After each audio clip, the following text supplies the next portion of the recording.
a surprise this morning. For the millionth time, the Conservatives are proposing to abolish the carbon tax because, according to them, it's the best way to help people deal with the rising cost of living. Their holiday brainstorm seems to have paid off. 5 weeks later, they came back with the same proposal that they've made many times before, at least 4 or 5 times before in the House, and the other parties said no. But they came back with the same proposal. We're seeing yet another Conservative attempt to solve real problems with solutions that are not real. People are justly concerned about the rising cost of living, particularly the rising grocery prices, but this doesn't mean that rising prices are the consequence of the federal carbon tax. Axing the carbon tax would have a limited one-off effect with no real long-term impact. Inflation is global, and abolishing a tax on one particular product does not solve the problem overall. The Conservatives are using the problem of soaring prices of food and other goods to continue their ideological and historical crusade against the principle of pricing carbon pollution by linking it to the current problem of inflation. Yet, for the most part, the price of grain,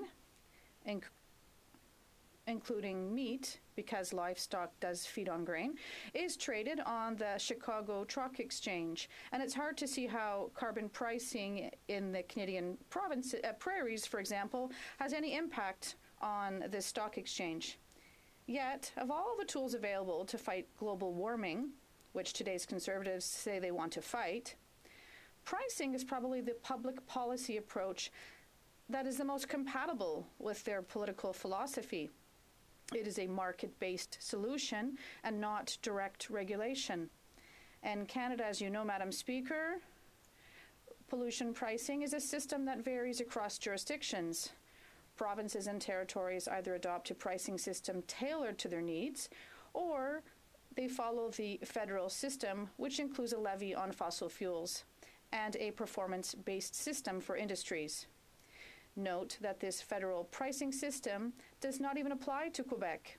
And I'd be curious to hear my Conservative colleagues explain how axing the carbon tax would allow Quebecers to save money, because I must admit I don't really understand that one. If, as the Conservative claim, the federal carbon tax was responsible for this rising costs, inflation would have been higher in provinces where it exists than where it doesn't, and that's not the case. The wording of the Conservative motion sounds serious. That's true. But when you look at it a little closer, you realize it's not necessarily the case, as happens all too often with Conservative motions. Point 2 states that the PBO says that households will have to pay more for the carbon tax than they will get back. And it only takes one reading of this document to understand that the Conservative motion misrepresents the results of the PBO's analysis of the federal carbon pricing. Contrary to what Conservatives say, the carbon tax is not currently causing a loss for 60% of households for 2031 at a price of $170 per ton. Moreover, the tax remains progressive because of the rebate. Lower income families will actually receive a net gain. Currently, 80% of households receive more in compensation than they pay in carbon tax, including all low and modest income households. And that's how it should be. Inflation has mainly affected the necessities of life in 2022. Housing up 8.7%, food up 9.8%, gas up 28%. Versus 5.3% of a general price increase without energy and food, which take up a disproportionate share of low-income households' expenditures. The problem with the carbon tax is more at the level of companies. SMEs are penalized while the largest emitters benefit from carbon cost relief programs, which are designed to encourage increased hydrocarbon production. The price of oil and gas, which has soared due to international tensions and the war in Ukraine, has been entirely captured by oil companies, which posted record profits in 2022. Exxon, Imperial Oil, made an unprecedented 58 billion US in profit, 74 billion Canadian, and this is unprecedented. But curiously, the Conservatives are not proposing to tax these excess profits or redistribute them to those who pay the highest price. Why not?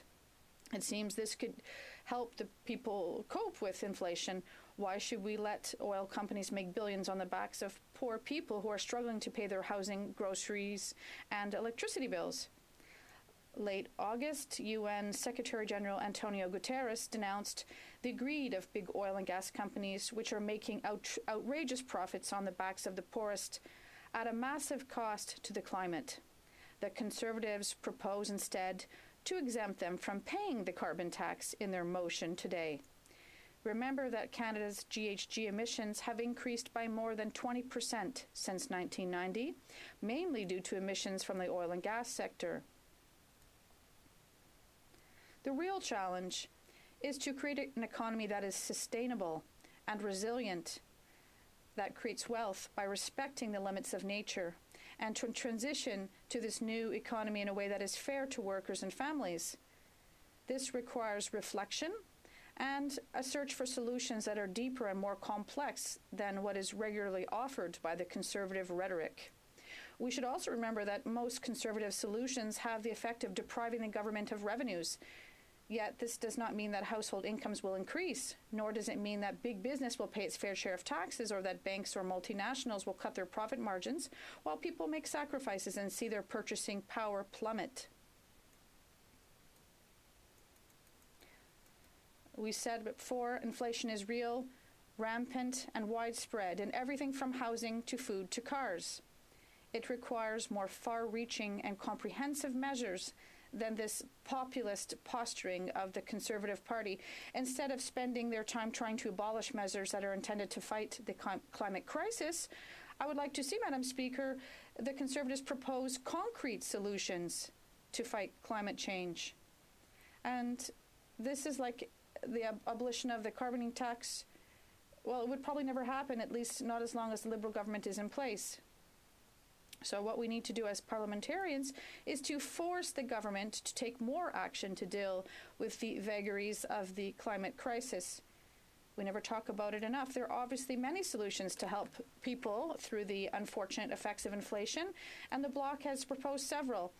And I'll allow my colleagues to come back to that a bit later. But one that particularly appeals to me is to reduce our dependence on oil. The price of oil, which has jumped by 33.3% between December 2020 and December 2021, is a major factor in inflation, and it drives up the costs of goods that require fossil fuels to be produced. And aside from the current situation linked to the recovery of the economy after the lockdowns, the price of oil and gas is chronically unstable and subject to large and sudden increases, to the extent that most of the measures of inflation exclude energy from their calculations. There's little that can be done to limit the price of oil and its fluctuations.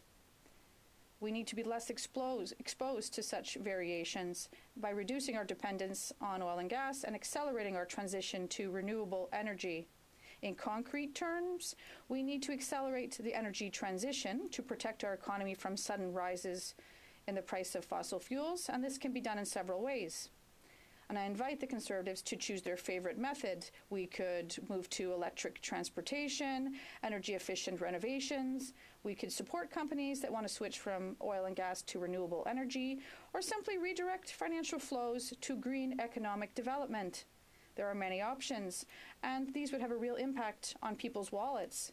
Another easy solution, and I think many parties of in this House would appreciate it, is to consider fairness and tax the ultra-rich, particularly companies that are making record profits. I think that this solution, which has been mentioned several times, could be the right one, and I would ask the Conservatives to come back with a better solution that will help our problem. Thank you. Questions and comments. The Honourable Member for Kings Head.